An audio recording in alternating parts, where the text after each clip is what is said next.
My name is Lyra, and the first time I realized my marriage was a lie came wrapped in roses. 12 long-stemmed red roses, to be exact. They arrived at our doorstep one rainy Tuesday afternoon. The delivery man smiled as he placed the glossy white box in my arms. The card on top had my husband's handwriting, familiar, slanted, a little hurried. But when I opened the envelope, my name was not there. It said, "For Clara. You make every day brighter." Clara. A name that did not belong in my life. A name I had never heard from my husband's lips. A name that made the world tilt beneath me. I stood frozen, the roses pressing against my chest, their perfume cloying and sickening. For a moment, I thought maybe it was a mistake, a delivery gone wrong. But the handwriting was his. The charge on our joint credit card later confirmed it. He had bought another woman flowers with my money.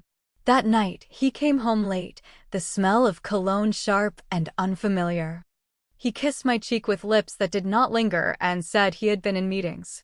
I looked at him, at the man I had promised to love, and all I could hear in my head was the name Clara. I wanted to scream. I wanted to throw the roses at him. Instead, I placed them carefully in a vase in the kitchen, right where he would see them when he poured his morning coffee. I wanted him to wonder if I knew. I wanted him to feel a fraction of the weight that was now crushing me. But he did not flinch. He did not ask. He drank his coffee, complimented the flowers, and left for work. And in that moment, I knew something with certainty. This was not the first time. It was only the first time I had proof. Over the next week, my world turned into a stage play where I was both actress and audience.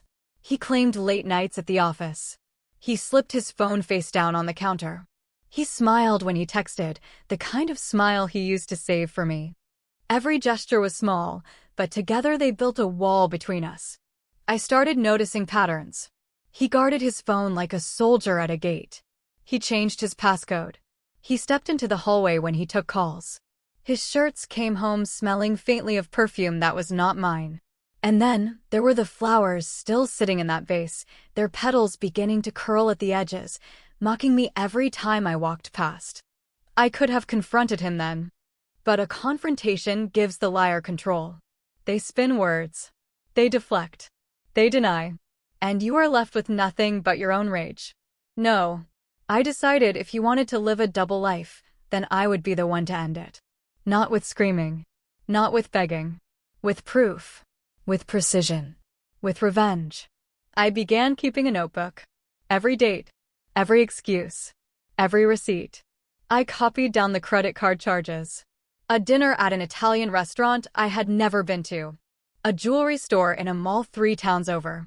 A boutique hotel bill marked for 2 nights, the same 2 nights he told me he was flying to Chicago for work. Each page of that notebook was a knife sharpened in silence. And as I filled it, I thought of Clara. Who is she? Did she know about me? Did she laugh when he said he was married? Or did she believe his lies about me being too emotional, too controlling, not supportive enough? Because men like him always rewrite their wives before they betray them. One evening, as he showered, I scrolled through his phone while it charged on the nightstand. My hands shook, but not from fear. From clarity. I knew what I would find, and I found it. Messages, dozens of them, under a name he had saved as Work Clara. Work. That was the word he used to stab me. Can't wait to see you. Last night was perfect. She doesn't suspect a thing. My vision blurred, but I forced myself to keep reading, keep capturing screenshots, keep documenting.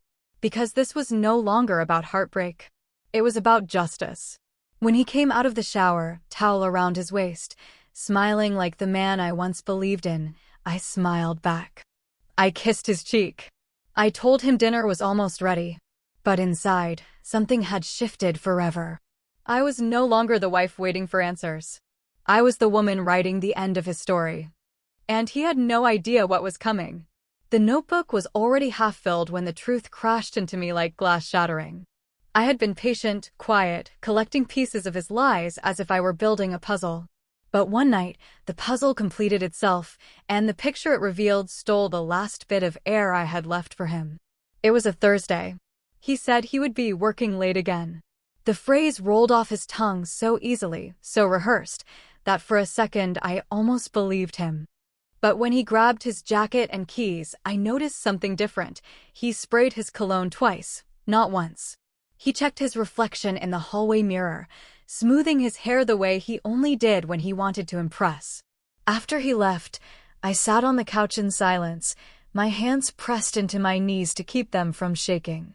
I told myself to wait, to stay calm, to not move until I had something undeniable. At 9:30, I opened our shared laptop. He always thought I was too emotional to deal with finances, so he barely looked at the statements I managed each month. He assumed I never checked in real time. He was wrong. There it was. A pending charge from a restaurant downtown. 2 entrees. 1 bottle of wine. 1 dessert. A meal for 2. At that exact moment, I was sitting in my living room, heating up leftovers for 1. I could have cried. I could have called him, demanded explanations. But instead, I reached for my notebook. The sound of the pen scratching across the page was steadier than my own breathing. Thursday. Dinner. 2 entrees. Wine. Dessert. 9:30. Another cut. Another receipt. Still, doubt gnawed at me. What if he was with clients? What if I was building a monster out of shadows? I hated how he had trained me to question myself more than him. So I decided, no more shadows. I would go see the truth with my own eyes. I grabbed my coat and slipped out into the night. The city air was damp, the streets alive with headlights and chatter. My pulse beat like a drum in my ears as I drove toward the restaurant. When I pulled up, the windows glowed with warm golden light. Inside, laughter floated over candlelit tables. I parked across the street and scanned the room through the glass. At first, it was just shapes and colors. Then I saw him, my husband, leaning across the table, smiling that smile, the one he used to save for me. Only now it was aimed at her. Clara. She was real. Not just a name on a card. Not just words on a screen. A woman with glossy dark hair, wearing a red dress that caught the candlelight. She laughed at something he said, her hand brushing his across the table like it belonged there. I gripped the steering wheel so tightly my knuckles ached. My stomach churned, but my eyes stayed locked on them. Every move was a confirmation. Every gesture was betrayal painted in neon. He poured her wine. He leaned in closer. He touched her wrist like it was something fragile and precious. That was the moment my heart didn't just break, it hardened. I took out my phone and snapped photos. Blurry, but clear enough to show who he was with. I zoomed in. His smile. Her red dress. Their hands almost clasped. Evidence, not emotion. When the waiter brought dessert, I watched him pick up a spoon and feed her the first bite. It was intimate. Intimate enough to erase any excuses he could possibly make. I stayed until they left the restaurant together, walking side by side, his hand brushing her lower back. That was the final picture I took before I drove away. At home, I placed the photos next to my notebook. The pieces were no longer shadows. They were bricks. Solid, undeniable, heavy with truth. When he came home hours later, he smelled of wine and perfume. He dropped his keys into the bowl, loosened his tie, and kissed me on the forehead like nothing had happened. Like I was still blind. I smiled. I even asked, "How was work?" "Long," he sighed. "Exhausting. I'm glad to be home." I nodded. I didn't argue. I didn't let my voice crack. Because I knew one confrontation in the heat of the moment would only give him room to twist, to deny, to gaslight. No. He had just walked into his own trap, and he didn't even know it. The roses had been the first sign. The messages the second. Tonight was the third. 3 strikes. 3 pages burned into my mind. And as I watched him pour himself a glass of water, humming to himself, I realized the truth. He was not just cheating on me. He was building a life with her, brick by brick, funded by my money, covered with his lies. The only question left was this. How would I take that life apart in front of him? The notebook on my nightstand no longer looked like paper. It looked like a weapon. Page after page filled with dates, receipts, screenshots, and scribbles that felt like open wounds. Every line was a betrayal pinned down before it could slip away. I didn't sleep that night. I lay awake listening to the rhythm of his breathing beside me, steady and careless, as if he hadn't just fed another woman dessert by candlelight. My pen scratched across the page until my hand cramped. I wrote down everything I had seen, every detail: red dress, wine glass, his smile. I wasn't writing to remember. I was writing to make sure I never let myself forget. By morning, I had a plan. But before I could set it in motion, I needed more than suspicion and snapshots through glass. I needed patterns. Proof. Evidence he couldn't twist. So I watched him closely. The next week, he said he had another late meeting. His tone was rehearsed, casual, as though he believed I had already swallowed the lie. I smiled and kissed him goodbye. The moment the door closed, I grabbed my phone and opened the banking app. There it was again. A rideshare charge to an address downtown. Not his office. Not near any client. I copied it into my notebook. I followed the address the next day, just to see. A condominium tower with mirrored glass windows. Too polished, too expensive. My stomach sank.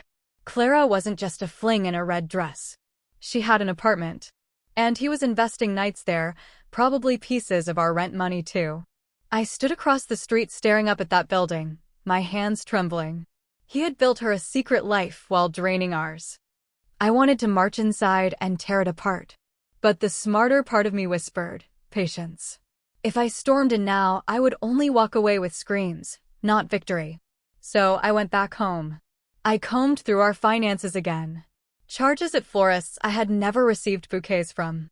Dinners in neighborhoods I had never visited. A hotel receipt under his name, dated on a weekend he had told me he was at a conference.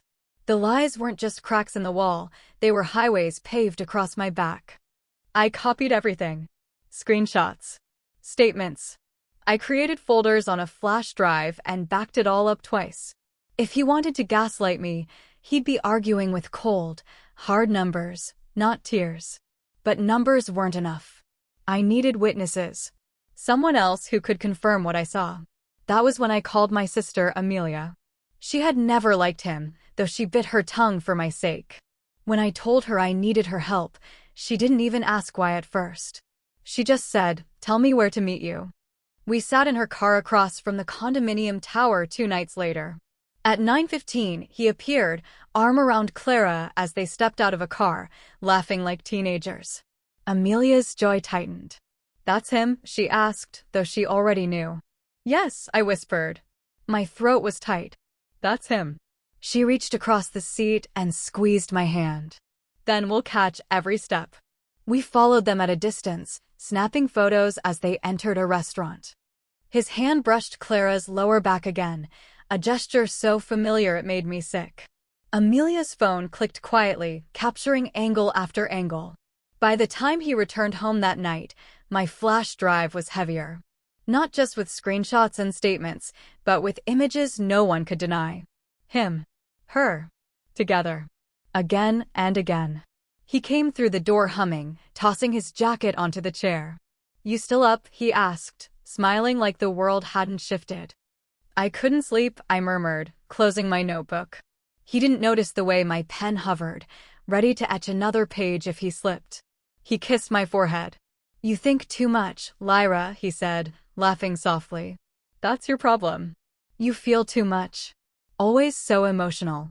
The words sliced deeper than he realized. Emotional. As though my instincts, my observations, my pain were flaws to be dismissed. He didn't know that the very word he mocked me with would become the blade I turned back on him.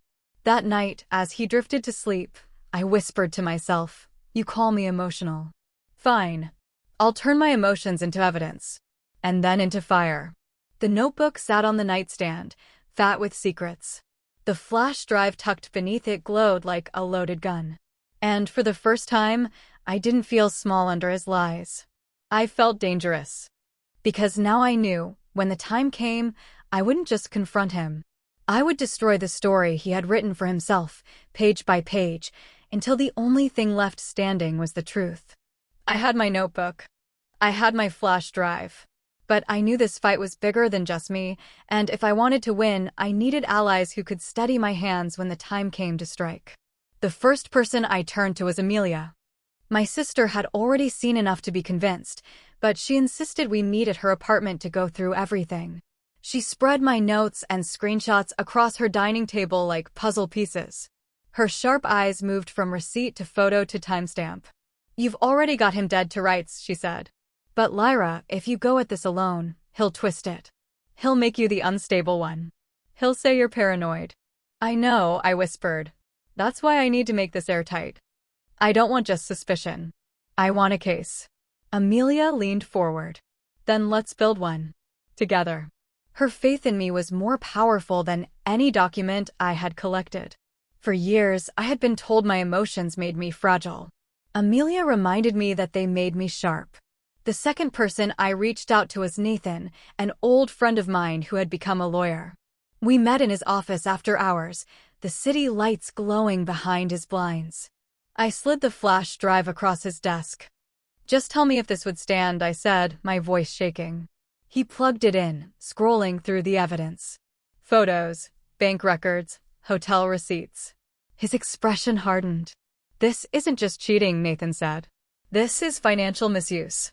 If he used your joint funds for her, that's not romance, that's fraud. And courts don't take kindly to fraud." My heart pounded. I had been so consumed by the betrayal itself that I hadn't thought about the legal weight it carried. Nathan closed the laptop and looked at me squarely. "You have leverage, Lyra," he said. "But you need to decide what you want. Do you want to expose him publicly? Or do you want to gut him in court?" I didn't answer right away. The truth was, I wanted both. I wanted the world to see his lies, and I wanted the law to make them cost him everything he had gambled with. Nathan handed me a folder. "Keep documenting. Keep calm. If you plan to confront him, do it with an audience. And if you want the courts involved, I'll be ready." The third person who stepped into my corner was someone I never expected, Clara's neighbor. One night, Amelia and I parked across the street from the condo again, watching as my husband and Clara disappeared inside. While we sat in the car, a woman walked her dog past us. She slowed, glanced toward the building, and then at us. "You looking for someone?" she asked, not unkindly. My mouth went dry. Amelia answered first. "We're keeping an eye out." The woman studied us, then sighed. "If you're connected to him, you're not the first. I've seen him here 3 nights a week for months. Sometimes he shows up with flowers. Sometimes with groceries. He's not quiet about it." My stomach lurched. "You know him?" She shook her head. "Not his name. Just his face. But if you ever need me to say what I've seen, I will. No woman deserves that." She tugged her dog's leash and kept walking, leaving me stunned in the car. A stranger had just confirmed the nightmare I was living. By the time we drove away, Amelia's voice was steel. "He thinks he's untouchable. He's not." That night, back in my apartment, I spread everything across the bed, the notes, the photos, the receipts, the neighbor's promise. It was no longer a messy pile of hurt. It was a map. And I was the cartographer. I decided then that my revenge would not be quiet, and it would not be small. It would be deliberate, undeniable, and lawful. He would lose not just my trust, but the mask he had worn in front of everyone. And I knew exactly where it would happen. I thought about the upcoming company dinner. A night he had been bragging about for weeks. A room full of colleagues, bosses, friends. A microphone. A perfect audience. He wanted to shine that night. Instead, I would make sure the light burned through him. But as I closed my notebook and placed the flash drive in the safe, I felt the first prick of doubt. Planning revenge is easy in your mind. Executing it in the real world is another story. Would I falter when the moment came? Would my voice shake? Would he find a way to turn the room against me? I sat on the edge of the bed, whispering to myself. "You've carried the weight of his lies for months. Now let him carry the weight of the truth." And as the thought settled, my fear turned into something colder. Something sharper. Resolve. The date of the company dinner was circled in red on my calendar. Every time I glanced at it, my pulse quickened. It wasn't just an event anymore. It was the battlefield. I spent the next weeks shaping my plan like a sculptor chiseling away marble. Every detail mattered.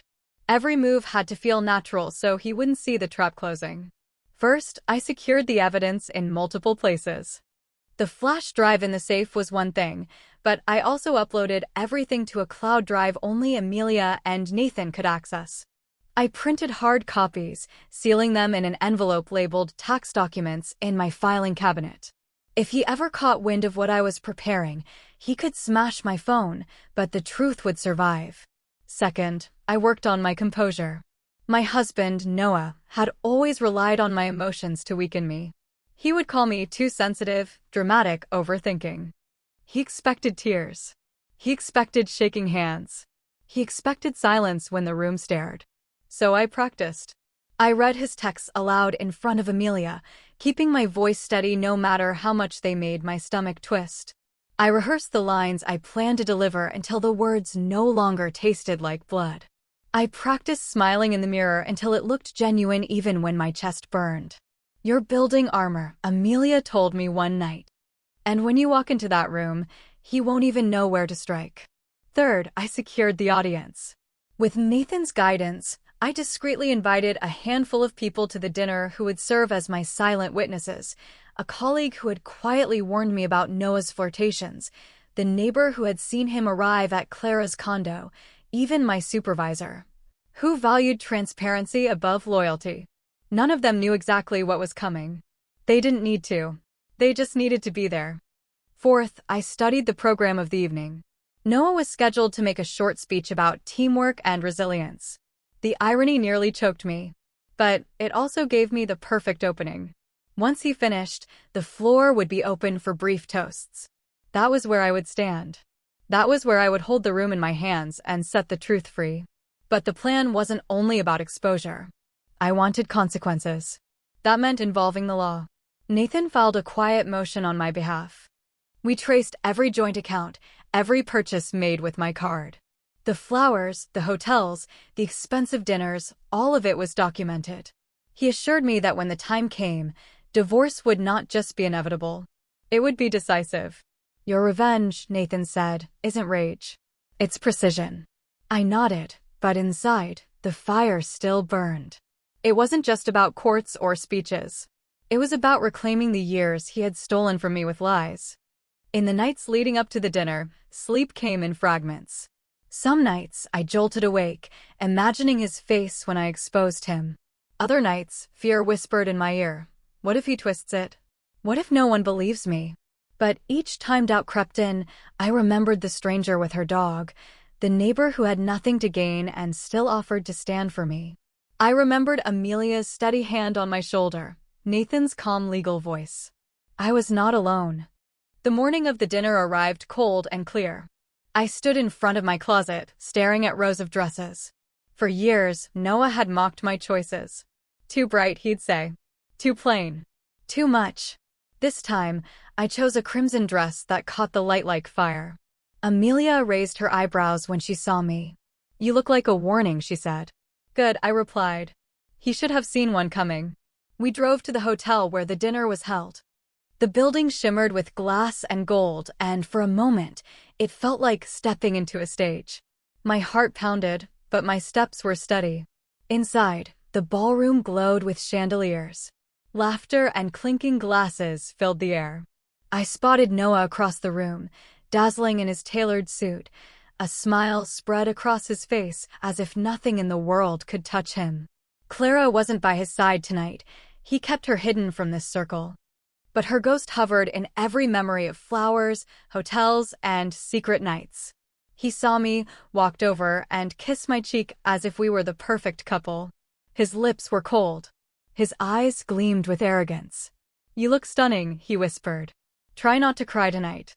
It's a big night for me." I smiled back. "Don't worry," I said. "The only tears tonight will be yours." He laughed, thinking it was a joke. That was his greatest weakness, believing my words were softer than they were. The dinner began. Plates of food were served. Conversations flowed. My pulse roared like a drumline beneath every polite word. Then the host tapped the microphone. "We'd like to invite Noah to share a few words about leadership and commitment." He rose, buttoned his jacket, and walked to the stage. Applause followed him like a loyal shadow. He launched into his speech, confident, polished, practiced. Every sentence was a knife. Every phrase about honesty and partnership was a blade twisting in my chest. But I sat tall. I kept my face serene. Because I knew that in just a few minutes, the knives would turn back on him. And when they did, the whole room would see the man he really was. The spotlight caught Noah's suit as he stood on stage. He gripped the microphone like it belonged to him, his voice booming with the confidence of a man who thought the world would always applaud. He spoke of loyalty. He spoke of integrity. He even dared to speak of love. Each word tasted like poison in my ears. My hands rested on the tablecloth, fingers pressed flat to stop them from trembling. This was it. This was the moment. But then something shifted. The host leaned toward him and whispered. Noah's smile flickered, then returned. "We'll now open the floor for toasts," the host announced. "Anyone who wishes to share a few words, please come forward." It should have been perfect. But as I rose, I caught sight of a familiar face at the far end of the room. Clara. She wasn't supposed to be here. She wasn't invited, not by me, not by the company. She sat at a table near the back, dressed in pale silk, her hair pinned up like she belonged. And no one knew she was there. His eyes darted toward her before flicking back to me. My stomach clenched. This was the complication I hadn't planned for. Because Clara wasn't just the other woman. She was unpredictable. If she stood up, if she defended him, if she turned the room into chaos, my carefully constructed plan could collapse. I walked to the microphone. Every step echoed. My crimson dress brushed the floor like fire trailing behind me. The room hushed. Noah smiled at me, the smug smile of a man convinced I'd play the dutiful wife with my little toast. I gripped the microphone. My throat was dry, but my voice was steady. "I'd like to say something," I began. Dozens of faces turned toward me. Colleagues, neighbors, allies. And Clara. Her eyes bored into mine, sharp, assessing, as if daring me to acknowledge her. I inhaled slowly. I hadn't planned for this pivot, but I wasn't going to back down. "Noah has spoken about loyalty tonight," I said. "About integrity. About love. Words that sound beautiful. Words that can move people. But words without truth are empty. And tonight, I'd like to share some truth." Noah chuckled nervously. "Lyra," he said into his mic, "don't embarrass yourself. We're celebrating." The arrogance in his tone sliced through me, reigniting the fire. I nodded toward Amelia, who sat near the front. She gave a subtle signal. In an instant, Nathan rose from his seat at the back, carrying a slim folder. He placed it on the edge of the stage for me. I opened it.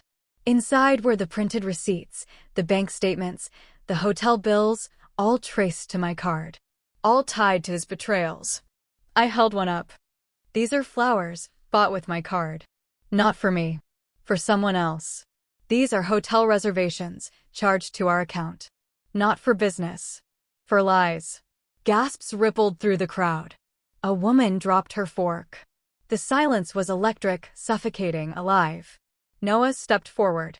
"This is private," he snapped, his composure cracking. But before I could respond, Clara rose. Her chair scraped loudly against the floor. "I can confirm it," she said, her voice clear as glass. "Every word she's saying is true." The room exploded. Conversations overlapped. Shock spread like fire across dry leaves. Noah froze, his mouth open but empty of words. Clara stepped closer. "You told me she didn't matter," she hissed at him, but loud enough for the room to hear. "You told me you were leaving her. You told me I was your forever." Her words were daggers, each one cutting him deeper. I hadn't planned this, but in that moment, Clara wasn't my enemy. She was another witness. Another blade pointed at the man who thought he could control us both. I steadied myself. "So here's my toast," I said. My voice was calm, almost gentle. "To truth. To the kind of love that doesn't hide in hotel rooms. To the courage it takes to say enough." The applause didn't come immediately. The room was too stunned.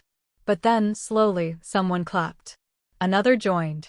And soon, the sound swelled, not for Noah, but for me. His face twisted. He reached for my arm, but Nathan stepped between us, his presence solid, immovable. Not tonight, Nathan warned. I looked out over the crowd. The spotlight was no longer his. It was mine. And I hadn't just taken it, I had earned it. But as the noise grew, I felt a chill. Because this wasn't over yet. Noah had always thrived on manipulation, and I knew he would try something desperate to claw back control. And the night was far from finished. The room did not breathe. Glasses hovered. Forks froze. Clara's words still rang like a struck bell. I stood in the center of it, the red of my dress bright as a warning flare. Noah tried to smile. It shook. She is confused, he said. This is a misunderstanding. I lifted the folder. Then let us clear it up. Amelia dimmed the lights. A screen behind the stage came alive. Nathan connected a small drive. One by one, the slides appeared. Clean. Simple. Dates. Amounts. Merchant names. Every charge tied to my card. Every charge tied to Noah. Roses, I said. 2 dozen. Ordered on the 6th. The receipt glowed. The signature was his. Dinner, I said. A chef's tasting for 2. The bill filled the screen. His card on file did not pay. Mine did. Hotel, I said. A suite. 2 nights. The same weekend he told me he was working late. The reservation confirmed it. Same number. Same email. Noah lunged for the laptop. Nathan moved between us. Calm. Firm. Do not touch my property, he said. Please step back. Noah straightened, then faced the guests. He widened his arms like a pastor about to charm a congregation. This is theater, he declared. Lyra is angry. She is making a scene. I nodded. I am angry, I said. Because this is theft. I turned to the screen. I did not guess. I did not assume. I documented. I reported. And I acted. I looked at him. Today is not theater. Today is consequence. He opened his mouth. I raised a hand. You said these were work meals, I continued. So I asked your employer if these were expensed. They were not. I clicked. You said the hotel was a client event. I asked the hotel if a company rate was used. It was not. I clicked again. You said the flowers were for me. They were not. Clara's voice cut in. They were for me, she said. And I did not know he used your card. A murmur rolled through the room, soft and sharp at once. The event host took a step back. The manager of the venue edged closer to the stage, eyes narrowed, measuring risk. Noah tried a new angle. We share finances, he said. There is no theft between spouses. Correction, I said. There was a shared account for rent and groceries. You drained it 3 times. I refilled it 3 times. Then I closed it. I clicked. After that, you used my personal card without consent. That is not a marriage decision. That is fraud. Nathan lifted a small speaker. He pressed play. A call recording filled the room. My voice. Calm. His voice. Careless. Noah, I said on the recording, do not use my card for anything this month. I moved funds for the deposit. Relax, his voice answered. I will put it back by Friday. He did not. The statement on the screen showed the balance. The dates did the talking for me. He spun toward the audience, eyes wide, palms out. She records me now, he said. See? She is paranoid. I faced the screen. I recorded my own call, I said. In a one-party consent state. For clarity. For safety. I looked at the crowd. I tried to talk. He told me I was too emotional to understand money. So I wrote it down instead. The room shifted. Heads nodded. Arms crossed. People remember dismissal. They recognize the shape of it. I closed the folder. Now we finish. Nathan raised a hand to the entrance. A woman in a navy blazer stepped forward. She moved with the practiced pace of someone who does this work without joy and without fear. She held a thick envelope. Noah, she said. Are you Noah? He swallowed. Who are you? Process server, she said. You have been served. She placed the papers in his hand. He stared at them like they were written in a language he had never learned. Divorce petition. Itemized claims. A civil demand for reimbursement. A notice of account separation. A request for temporary support while debts were untangled. Each page a boundary where his excuses could not crawl. He laughed, high and thin. You cannot serve me here, he said. Yes, she replied. I can. She nodded to the venue manager. Verified identity. Served in public. Complete. He looked from her to me. You are ending this over flowers? I did not blink. I am ending this over lies. I pointed at the screen. And debt. And stolen hours. And the kind of disrespect that eats through bone. He stepped toward me. Security moved. Not rough. Clear. They did not touch him. They did not need to. He stopped. I turned to the audience. I will not whisper this in a hallway, I said. I will not let him tell the story first. I loved a man who used my trust as currency. I am choosing myself instead. The applause came fast this time. Not loud. Strong. People stood. Not everyone. Enough. Noah looked small. Not because the suit was wrong. Because the performance had ended and he did not know how to stand without it. I lifted my glass. To truth, I said. And to calm endings for loud betrayals. I took one sip, then set the glass down. My hand did not shake. Noah shoved the envelope at the server. I do not accept this, he said. She did not flinch. It is already done. He looked at Clara then. Help me, he whispered. She shook her head. I believed you, she said. Now I believe her. He turned back to me. His eyes were not angry now. They were empty. You will regret this, he said. I leaned in so only he could hear. I already did, I said. For far too long. He took one step back. Then another. The crowd parted. He reached the edge of the room and paused, as if the door might beg him to stay. It did not. He left. The door hushed closed behind him. The lights felt warmer. The air felt clean. But I knew the night was not finished. Because he was a man who made messes, and men who make messes do not leave without one last stain. I glanced at Nathan. He nodded once. We were ready. I turned back to the guests. Thank you for listening, I said. Eat your dessert. Dance if you want to. The worst part is over. I smiled. The music rose. Then my phone buzzed. A bank alert flashed on the screen. A new attempt. A transfer request from a linked account he had hidden. He was not done. I looked at the number. I looked at the door. And I felt the next move arrive like a breath before a sprint. The bank notification glared at me like a final dare.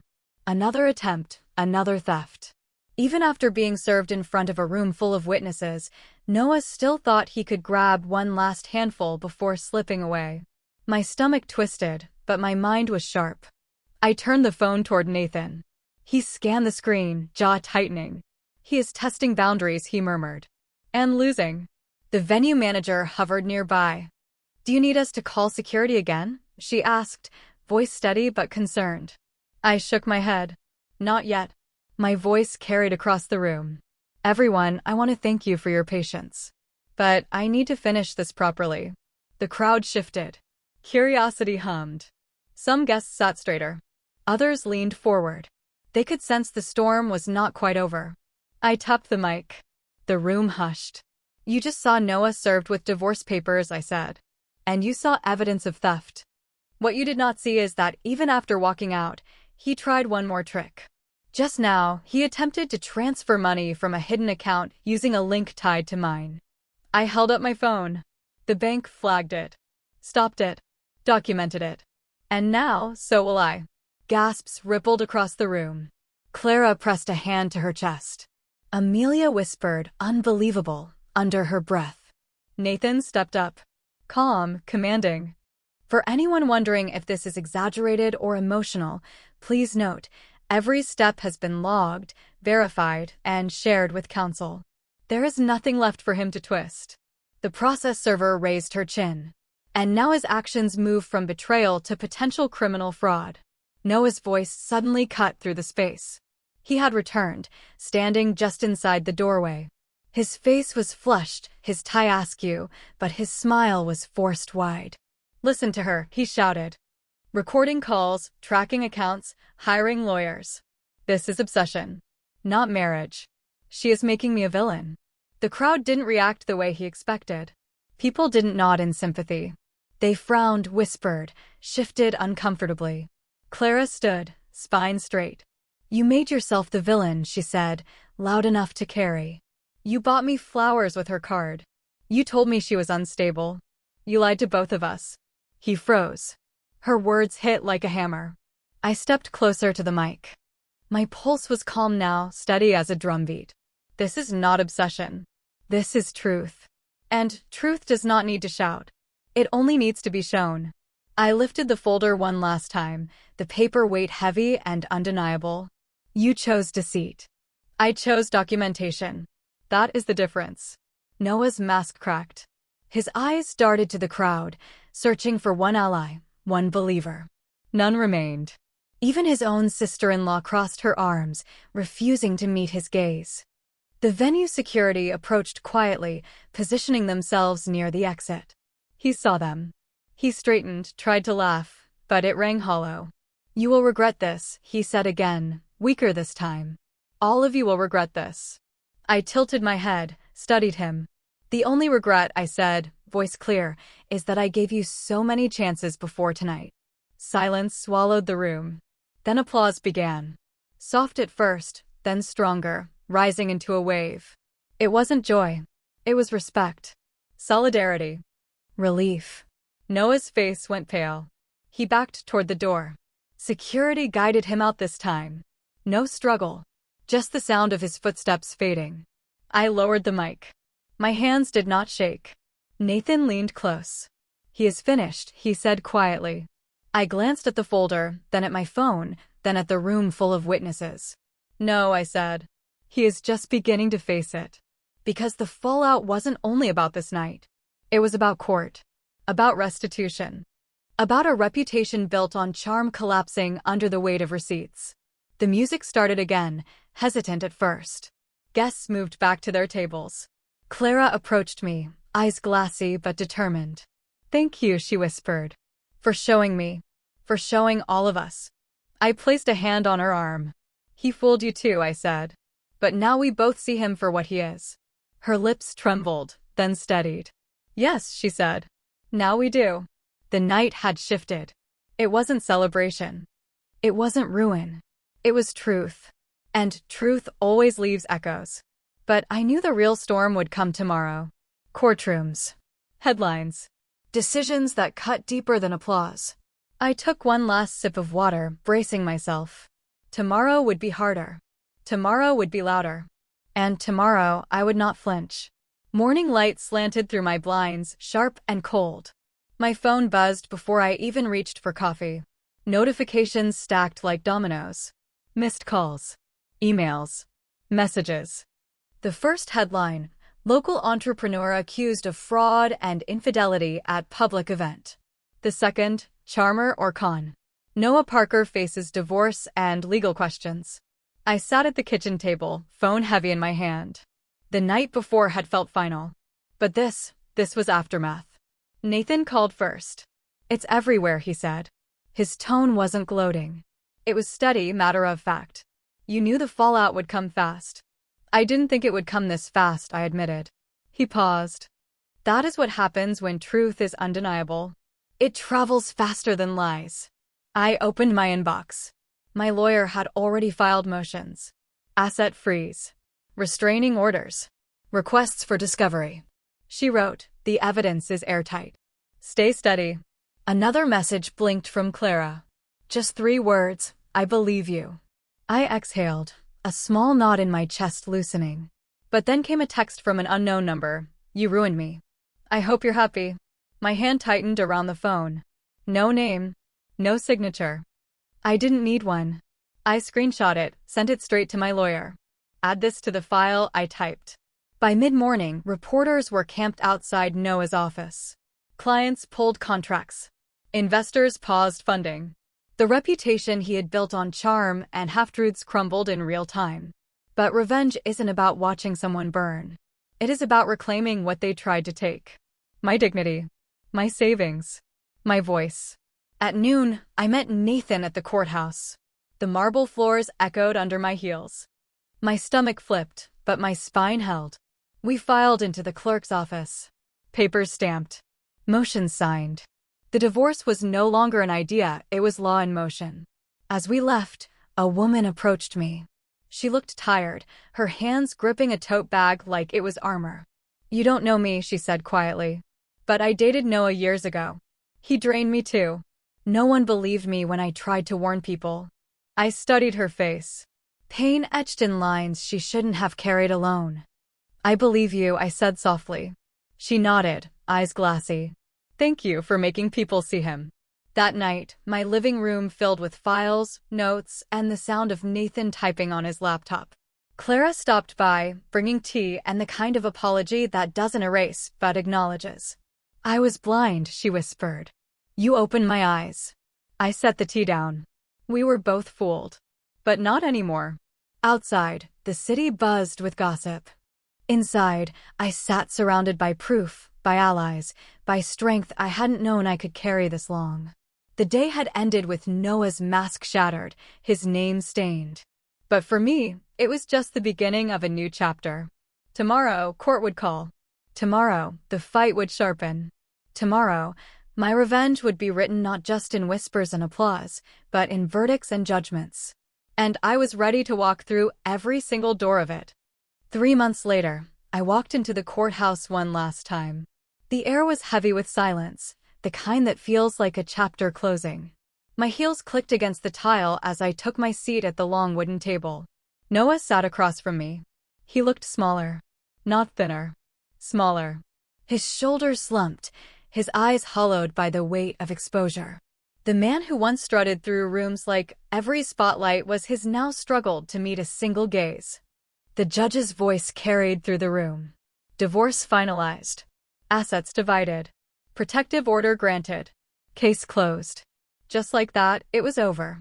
I stepped outside, the sun sharp and brilliant against my face. The reporters were still there, cameras flashing, questions flying. But this time, I didn't hide. I didn't shrink.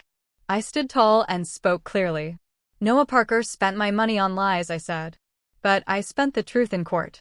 And truth won. The microphones buzzed, pens scribbled, cameras clicked. For once, my words carried farther than his charm ever had. Nathan joined me at the steps. He didn't speak right away. He didn't have to. His hand on my shoulder was steady, grounding. "You did it," he finally said. I looked at him and smiled. "No," I corrected. "We did it." Later that evening, I stood alone in my apartment. The furniture looked different somehow. Not new, not replaced. Just mine again. Mine because I chose it, not because I was clinging to what he left behind. I pulled a single file folder from the stack Nathan had helped me organize. Inside were receipts, screenshots, statements, all the proof I had carried like a shield. I didn't need them anymore. The law had spoken. The truth had spoken. I slid the folder into a box and wrote one word across the top: closed. But here's what I need you to hear, the person listening to my story right now. Revenge does not always look like fire or fury. Sometimes it looks like calm, like persistence, like showing up in court with proof while the liar crumbles under his own weight. I didn't scream. I didn't fight dirty. I used the system he thought was too boring to touch. And I made it work for me. If you have ever been told that your pain is too small or your feelings are too emotional, I want you to remember this: your truth matters. Your voice can be louder than lies if you refuse to let them bury it. Noah thought he had taken everything from me. He thought he could spend my money, waste my time, and walk away laughing. But he forgot one thing: I was keeping the receipts. And when the time was right, I turned every single one into power. So here's my challenge to you. Do not let anyone convince you that silence is your only option. Document. Speak. Act. And when you do, make sure your truth is heard in the room where it matters most. Because revenge is not about destruction. It's about reclamation. And if my story has shown you anything, let it be this: you are stronger than the lies, louder than the betrayal, and more powerful than the people who underestimate you. I am Lyra, and this was my story. Now tell me yours.